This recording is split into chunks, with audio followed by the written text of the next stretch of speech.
Welcome to the Dice Tower, a video podcast about board games and the people who play them. This is a special episode of the Dice Tower in which Tom and Melody Vasel talk about their top 100 games.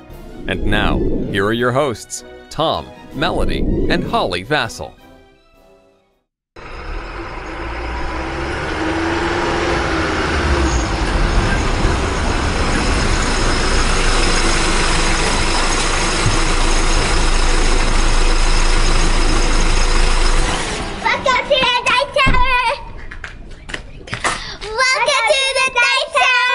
Alright, it's time for the top 2 games. Let's get to them.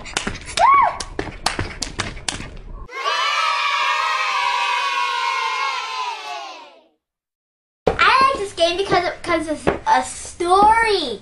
Yeah, this game is really similar to books that Melody likes to read called Choose Your Own Adventure books. Ooh. And, right, in which it says, what are you going to do next? And then you pick where you're going to go. And that's what this game is like. It comes with a giant book here with all kinds of adventures in it. And you move around the board. Now, Melody needed some help with the mechanics of moving around, but since the game doesn't require a lot of strategy, she was easily able to get into it, and all kinds of funny things happened when we played. Do you remember any of the funny stories that... I remember too. Right. When my mom fell off a flying horse and fell onto the earth and died. Okay, what's the other one? The second one was when she was eaten alive by a huge giant. Oh, this is not good that your funniest stories are about your mother getting killed in the game. She tries to kill me too. The rivalry has already begun. But Tales of Arabian Nights comes with a lot of beautiful pieces. It comes with a really gorgeous board. This is just one part of it. And a map, and you're moving around. And then each turn, something random will happen to you. Like you'll meet an angry beggar or a sad princess. And you'll use this chart here. For example, here's a chart. If you come across a friendly giant, so what are you going to do? You're going to grovel, honor, bribe, converse, trick, attack, attempt to escape, or wait. How are you going to deal with that? And then it will tell you what paragraph in the book to turn to. And even then, there's still a bit of a luck on how you handle it. And so, just a fun, if your kid loves stories or loves to read, this is definitely a game that I would recommend. We have a lot of fun playing this together.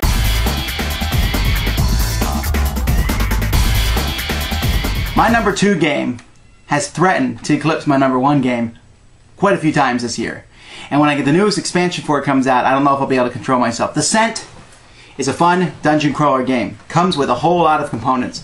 I'm not going to drag them all out here for you to see, except to show you, here's the cards that I have for the game. I have them in this card container. These are all the cards that are used in our campaign game. This does not include the hundreds of plastic miniatures, the tons and piles of different tokens, which I have in plastic cases. The plastic miniatures are very well done. But what makes the game is the fact that there is now Descent Road to Legend, which is a campaign version of Descent. And now you go through as a party and you're fighting together as you go through and just attack everyone else around you. To me, that's amazing. To me, it's neat that you can now play with so many different things. The new expansions add all kinds of neat monsters like this ice worm, or and you're still fighting the old ones like the giant, but there's just so much at it. There's weapons. It feels like a role-playing game, light to some degree, but with very, very strict and stringent rules. And because of that, it's my second favorite game. I will gladly play it anytime, anywhere. We play it in 2-hour chunks. We've been playing the same campaign for quite a while now. We keep playing it over and over and over, and no one ever seems to get tired of it. In fact, when I don't bring it to a game time, I get yelled at quite a bit. That's the mark of a good game.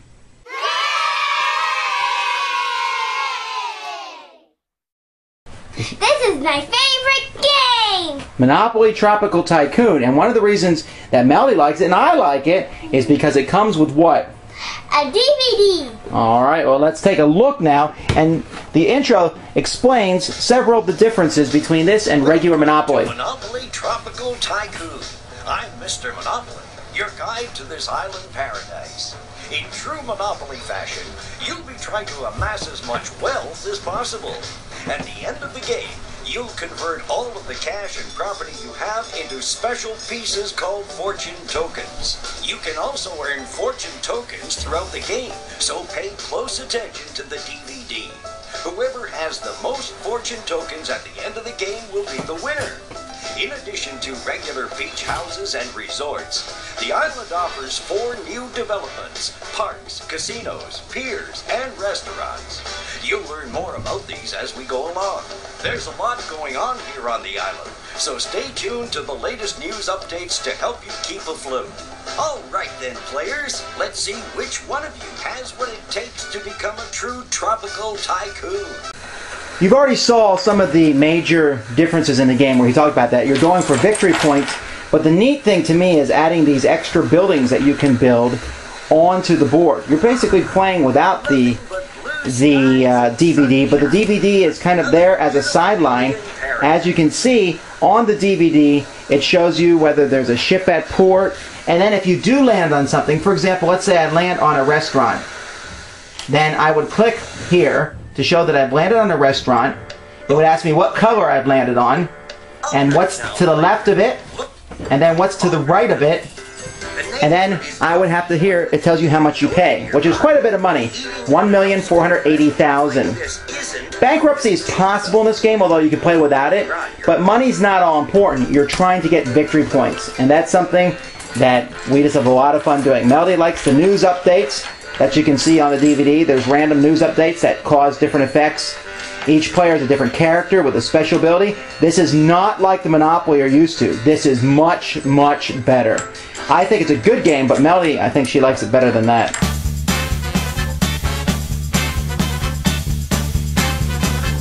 This is the last game. Yay! Are you glad? We've done this for a long time now. 100 games, 200 games actually, I guess, but this is my favorite. And oh, big shocker, as I look over my list, over the past 5 years, it's been #1 all 5 years. So I guess maybe that's getting boring for people, you know, but it's Duel of Ages. Yeah, this game isn't for everybody, but taking these platters and putting them together and making a battlefield, well, that's pretty neat.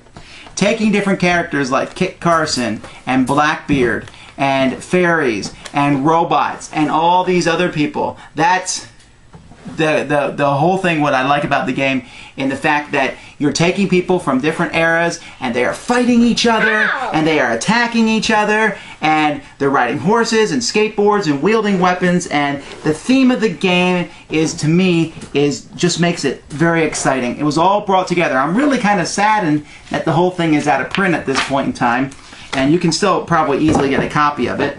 And I find it interesting that this is definitely a game that's not for everyone. I love this game. It's kind of like HeroScape, except more complicated, and you know, there's more characters in it, and without the plastic figures. But I don't know. I like it quite a bit. It's a game that I will not refuse to play if you want to play it. We can put a time limit on it, and just what's the game going to be like this time? Is the ace, the football player, is he going to be throwing grenades halfway across the board, or is Genghis Khan going to walk around with a V2 missile? I don't know what's going to happen in every game, and that's what makes it endearing to me. The variety, everything else. So that, ladies and gentlemen, is my #1 game of all time, Duel of Ages. And now, we're done. No more jelly beans. We're done eating. The list is over. You leaving now?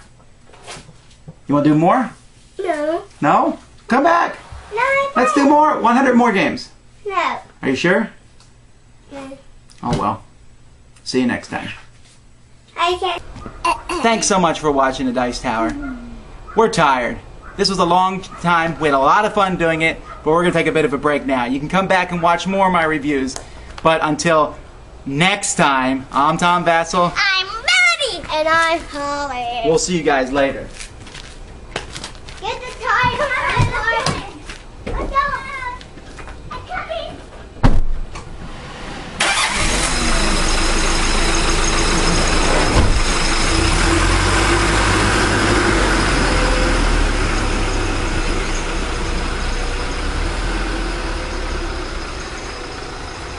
Thanks for joining us today. For more written, audio, and video reviews, as well as the #1 board game podcast, check out the website at www.thedicetower.com.